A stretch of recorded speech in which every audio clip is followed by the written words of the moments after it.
My name is Mike, and this happened last year when my fiance and I bought our first starter home together. We're an Asian couple, which is relevant to the story. It was a small two-story house in a basic suburban town in Georgia. There was nothing special about it, but to us, it was supposed to be special. It was a typical quiet street, decent backyard, cheap fence, and regular-looking houses lined up next to each other. We felt lucky to even buy a house at our age, so it was a very exciting point in our lives that was quite literally robbed from us, which you'll soon hear why. The first few days were normal. We unpacked, met a few neighbors, and tried to settle in.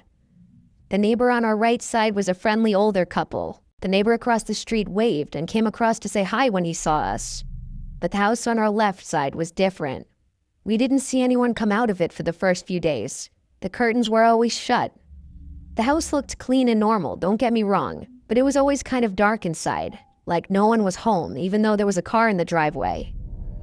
The only time we noticed anything was when we saw someone standing inside their front window one afternoon.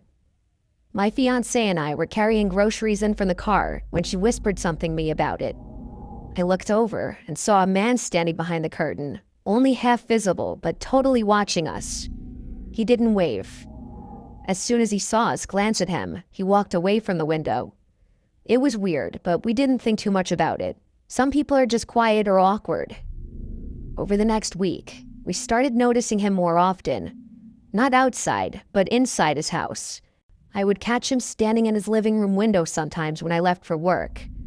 My fiancée told me she saw him in the upstairs window once when she was getting the mail. Every time we noticed him, he seemed to be watching us, but never in a way where he stayed long. The second we looked back, he was gone. One night, something happened that made both of us uneasy in a way we couldn't ignore. Around midnight, I was getting ready for bed when I walked past our upstairs window. Our bedroom window faced directly toward his house. When I looked out of habit, I saw him in his upstairs window. This time, he wasn't halfway hidden or standing behind a curtain. He was fully visible. He stood straight up with his face turned toward our bedroom window. I froze for a second because I wasn't sure if I was actually seeing it right, but the second he realized I saw him, he stepped back away from the window. I remember saying to my fiancé with a laugh, "Oh great, our neighbor's a creep." The next morning, the man came to our door. It was the first time we saw him outside. He knocked politely and introduced himself as Gordon. He apologized for looking like he was spying the night before. He told me he had been putting something on his window ledge and didn't mean to look into our room. He smiled the whole time, and it was a welcoming enough smile to give me a bit of relief. I'm not saying I loved the guy instantly. There was definitely something slightly off about him, but the apology was appreciated. I didn't want to be rude, so I told him it was fine. When I went back inside, I told my fiancé he seemed somewhat nice, but a little weird. We decided to forget about it. A week later, something else happened that we couldn't ignore. In the middle of the night, my fiancé shook me awake, telling me she heard someone in the yard. I was half asleep, but I got up to check the window. Gotta do what you gotta do as the man of the house. When I looked outside, I saw someone walking in our yard. Unless it was f***ing Bigfoot, it was definitely a person. A full-grown man walking around like he was looking for something. My first reaction was to shout out, "Hey," even though I knew that wasn't the smartest thing to do. As soon as I yelled, the person walked fast toward the gate and slammed it shut behind him. Since we didn't have anything in the backyard yet besides some gardening tools, I didn't think someone was trying to steal anything, and I didn't bother to check the backyard. I did check the front windows, though, and didn't see anyone. I didn't go outside because I didn't feel safe, and eventually, my fiancé and I went back to sleep, even though we felt uneasy. A few nights after that, the same thing happened again. My fiancé woke me up, telling me she heard rustling outside. This time we both heard it clearly. It sounded like someone was shimmying something. I can't say what, but best description I could give was some kind of lock. I went to the window again, and sure enough, I saw someone in the backyard. I felt my whole body tense up this time. I yelled that I was calling the cops. The person walked out of the yard and again slammed the gate the same way. But this time, I saw enough of the man's face and posture to know it looked exactly like Gordon. I yelled, "Gordon!" but he didn't respond. He just walked away like nothing happened. This time, I went outside. I checked the yard, then the sides of the house. I took a deep breath and told myself I have to confront this now. I walked over to Gordon's house and knocked. He answered within seconds, which told me he was awake the whole time. He smiled like he always did and started laughing while telling me that it was him in the yard. He said he was chasing away kids who always jumped the fences in the neighborhood, and he caught them jumping from his backyard into our backyard. He said it happens all the time and told me I'd get used to it. He kept smiling the whole time, but something about the smile didn't feel normal. It felt like something was behind it. I saw hate in his eyes, I swear. I didn't argue with him. I just told him I understood and went back home. But deep down, I didn't believe a word he said. The next day, he came over again and invited us to come to his house for Chinese food the next night, which would be a Friday. We felt like saying yes would at least clear the awkwardness between us, and we could just be cordial neighbors. We went to his house around 7 p.m. that Friday. The second we walked in, the atmosphere felt uncomfortable. Gordon seemed relatively intoxicated and got only more drunk as he kept sipping more wine. He said he ordered a bunch of Chinese food and made a little weird comment like, "I know you guys love Chinese food," then left. He made little passive-aggressive comments here and there. Eventually the food arrived and he paid, and we offered to help him set up the table, but he almost yelled when he said no. The whole dinner felt tense. Then, as he finished more and more wine, he started acting more differently. He started making rude comments that were less passive and more direct. He said things that made it pretty clear he didn't like that an Asian couple moved into the neighborhood. At first, we tried ignoring it, hoping it would stop, but then he got louder and more angry. I mean it, he actually started getting himself angry as he talked about how this town had a history of being white. He started saying things that made both of us feel unsafe, honestly. Then he told us that it was in fact him going into our backyard those nights. He didn't deny it or try to hide it. The climax of the night was when he yelled at us that we were not welcome there and that the neighborhood wasn't for people like us. At that point, we didn't say anything. We just stood up and left. We walked back to our house as fast as we could. We didn't even talk about it until we were inside with the doors locked. We didn't know what to do except go to the other neighbors. So we walked door to door, asking them about Gordon. Some of them were shocked when we told them what happened. Others weren't surprised at all. A few people told us Gordon was a drunk whose wife left him years ago. It didn't make us feel any better because we were living next to him now. We tried to avoid him after that. We didn't look at his house, we didn't go outside unless we had to. But how long could you avoid your next-door neighbor? Every night felt tense, like he could be watching us or trespassing again. Then, one night, a brick was thrown through our downstairs window. It shattered glass all over the living room. We both jumped out of bed when we heard it. When I ran downstairs, the brick was lying on the floor. No note attached or anything, just a brick. We knew it was Gordon. There was no one else it could have been, but we had no proof. We filed a police report. The police came to talk to him, but he denied everything. He acted confused and told them he had nothing to do with it. The police couldn't do anything except document the incident. We talked about putting up cameras and staying to fight it out. But honestly, we were too scared, and this was mentally exhausting already. We both felt like something worse would happen if we stayed. Not even 2 months after moving in, we started packing again. We couldn't live next to someone who hated us and had already gone into our yard at night and then thrown a brick at our house. Before we left, we filed another report explaining everything. The police said they would keep an eye on the situation, but we didn't feel protected. We moved out of that house and out of that neighborhood as fast as we could. We left behind the home we thought would be our first chapter in life together. I still think if we stayed there, you'd have eventually heard of my fiancé and I on the news having been murdered by this man. I wish it wasn't illegal to dox people. Boy, would I love to drop his address in the story. All we can do now is move on and upward from here.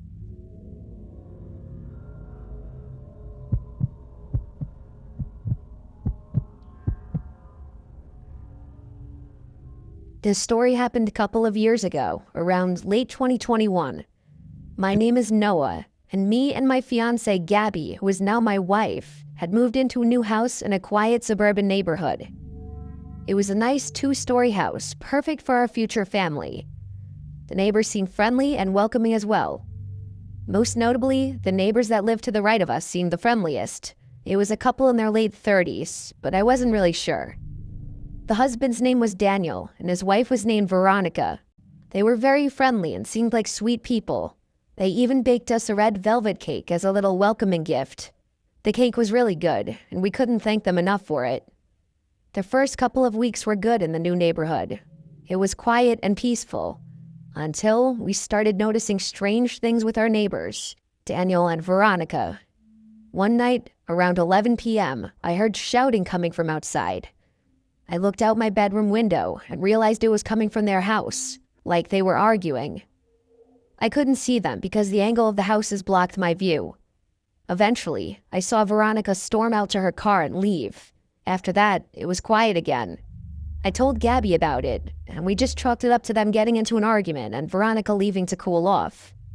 I was kind of concerned because they seemed like such sweet people, not the type to have heated arguments. But every couple has disagreements. We didn't think too much of it. Later on that same week, Gabby and I were coming back home. When we got out of the car, we heard yelling coming from inside their house again. They had their main door open, but the storm door was closed, so we could hear them arguing clearly. Again, it wasn't our business, so we ignored it. Then one day, I noticed Veronica's car wasn't there for a few days, but I assumed maybe she was on vacation. Daniel was still there because his car stayed parked, and I would see him go out once in a while. But then it became a week, then 2 weeks, and Veronica's car was still gone.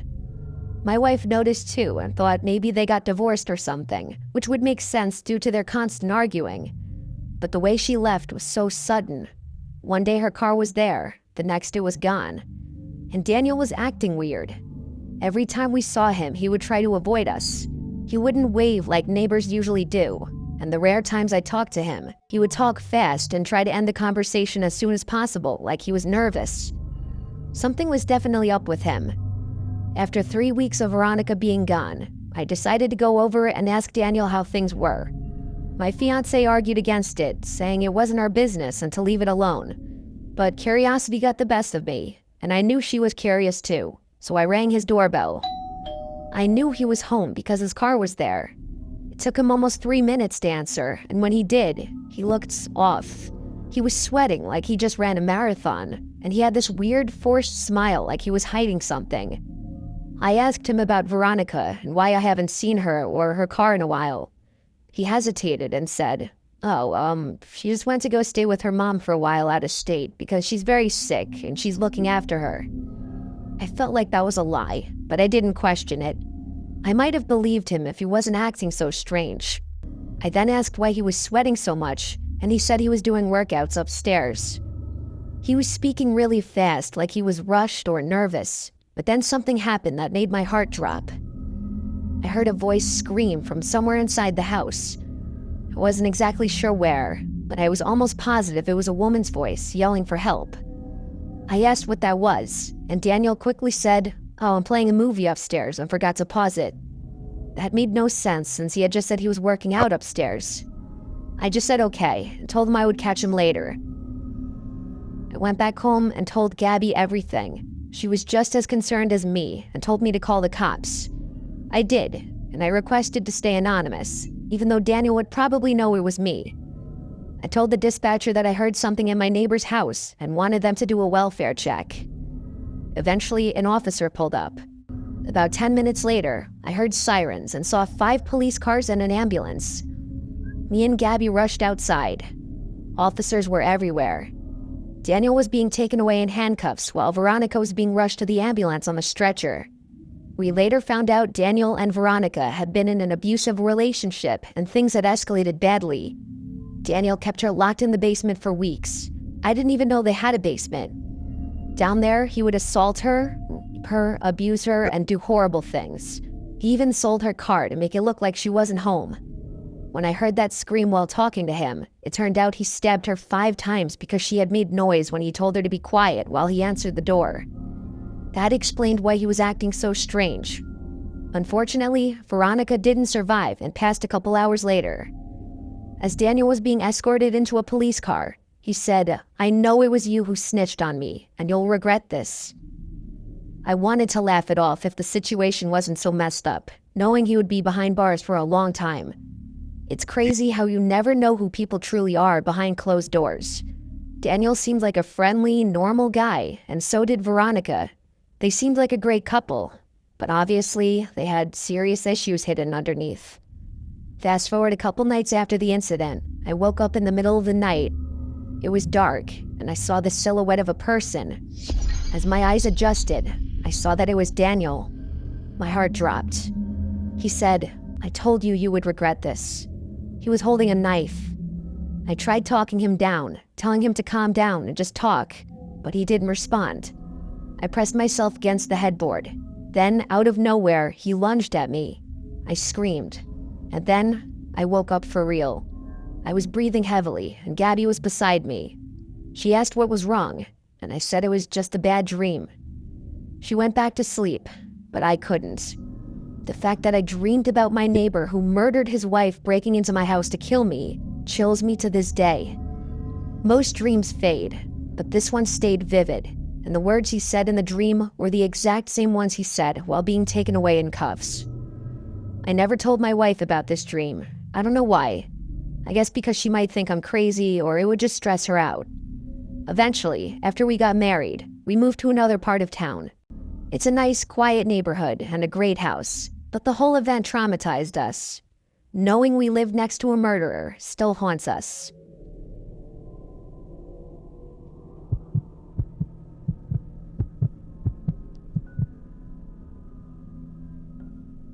My name is Devin, and this happened 2 years ago when I was 24 and living in a duplex in Queens, New York. It was a small, old house that looked divided right down the middle. I rented the left side, and some man rented the right side. I never met him. I never even saw him. The landlord said he kept to himself and worked nights, so it didn't concern me. My bedroom was on the second floor, and the wall of my bedroom was the same wall as the neighbor's bedroom. If I pressed my ear up to the wall, I could hear faint movements on the other side sometimes, but that's to be expected in New York City. The first week that I lived there, nothing strange happened. I worked long hours, came home tired, ate something simple, and went straight to bed. I was just happy to have my own place. And then one night, things began. I was lying in bed, scrolling on my phone, and I heard what sounded like a man talking, but it didn't sound like a normal man's voice. It was high-pitched, like someone trying to talk in a fake voice. It was faint, and it was being spoken from the other room, but the wall was so thin that it felt like the person was standing right next to me. I couldn't understand what he was saying. It was just this weird, high voice mumbling. I tried to ignore it. Maybe he was on the phone, or maybe he was watching something on TV. Eventually, the mumbling stopped and I fell asleep. A few nights later, though, the mumbling came back. But this time it was louder, and this time it was definitely a man talking. I pressed my ear lightly to the wall and listened. It didn't sound like he was on the phone. It sounded like he was talking to himself. I didn't know whether to laugh or be slightly creeped out. To block the noise out, I put the blanket over my head. I had work early the next morning and I needed sleep. I think that was the first night I realized I did not like living there alone. 2 weeks after that, the knocks started.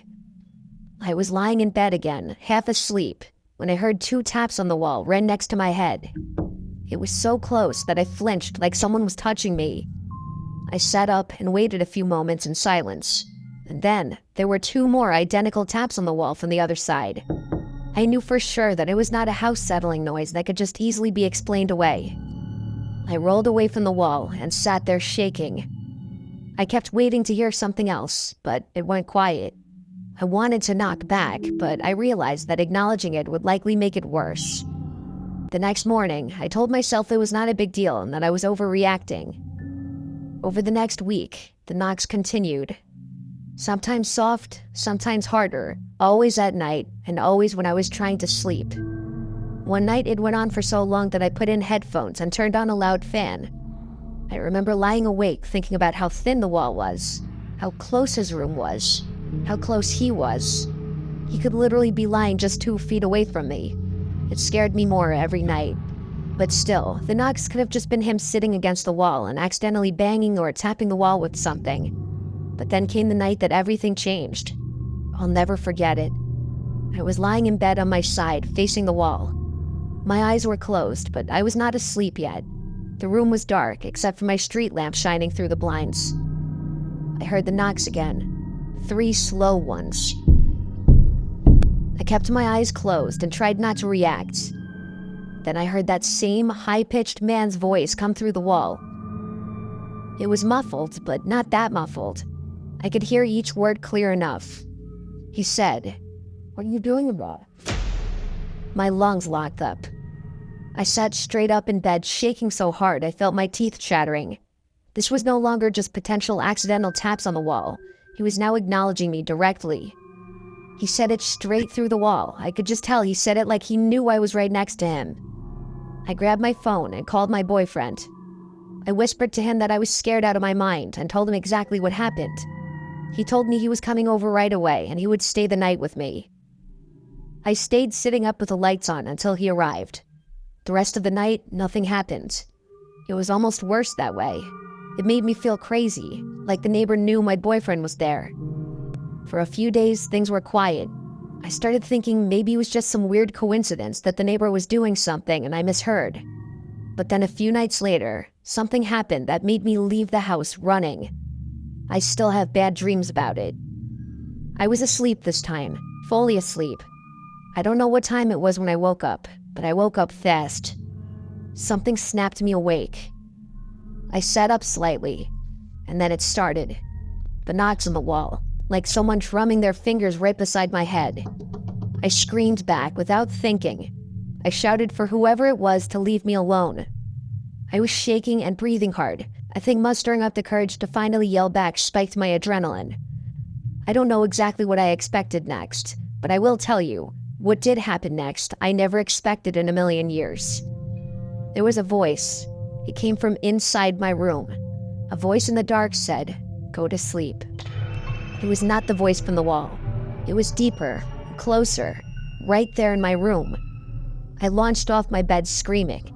For some reason, the brief moments of my running through the hallway and down the stairs was a blur, because I really just remember getting outside and running into the street screaming for help over and over.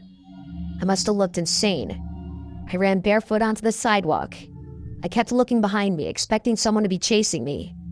I didn't stop screaming until a man 2 houses down came outside and stared at me like he didn't know what to do. I begged him to let me use his phone to call my boyfriend, but he said by the sound of it, I needed to call the police. So I called the police instead. I waited by that man's sidewalk, shaking and crying until the police arrived. When they showed up, I told them everything that happened. They asked me if I was sure that someone was in the house, and I said yes, 100% yes. They drove me back to my duplex, and 2 officers went inside. My front door was still wide open like I left it. They said there were no signs of forced entry. They asked me if I remembered unlocking the door as I ran out. I had no memory of touching the lock. I told them I didn't think I unlocked it, but I was so panicked that maybe I did. I couldn't be sure. They checked every room, every closet, under the bed, everywhere. No one was in the house. They knocked on the neighbor's door too, but he wouldn't open up. It looked like he wasn't home at all. Eventually, my boyfriend showed up and took me back to his place. I was still shaking hours later. I don't remember sleeping again the rest of the night. In the morning, I called my landlord and told him everything. I told him I needed to know who the neighbor was and if he had any history of problems or strange behavior. I also told him I wanted to break the lease immediately. At first, he pushed back. He said he needed notice and paperwork. I told him I would not step foot in that duplex alone again, and he needed to help me. It took a whole day of phone calls before he said he would let me break the lease. My boyfriend came with me every single time I went back to the duplex to move my stuff. I refused to go alone. During those days, we tried knocking on the neighbor's door multiple times, but he never answered. It was like no one lived there. But there were signs that someone did, like packages at the door and a car in the driveway, but no human response. I ended up moving back in with my parents for a while until I found a new place. I still don't know if that neighbor was actually in my room that night, or if someone got in without the police noticing, or if it was just all in my head from the stress. But that one's the least likely explanation because it's pretty clear what's real and what's in your head. My landlord told me later that the neighboring tenant eventually moved out too without saying a word. I don't know what really happened in that duplex. Ew, what? Ew, what?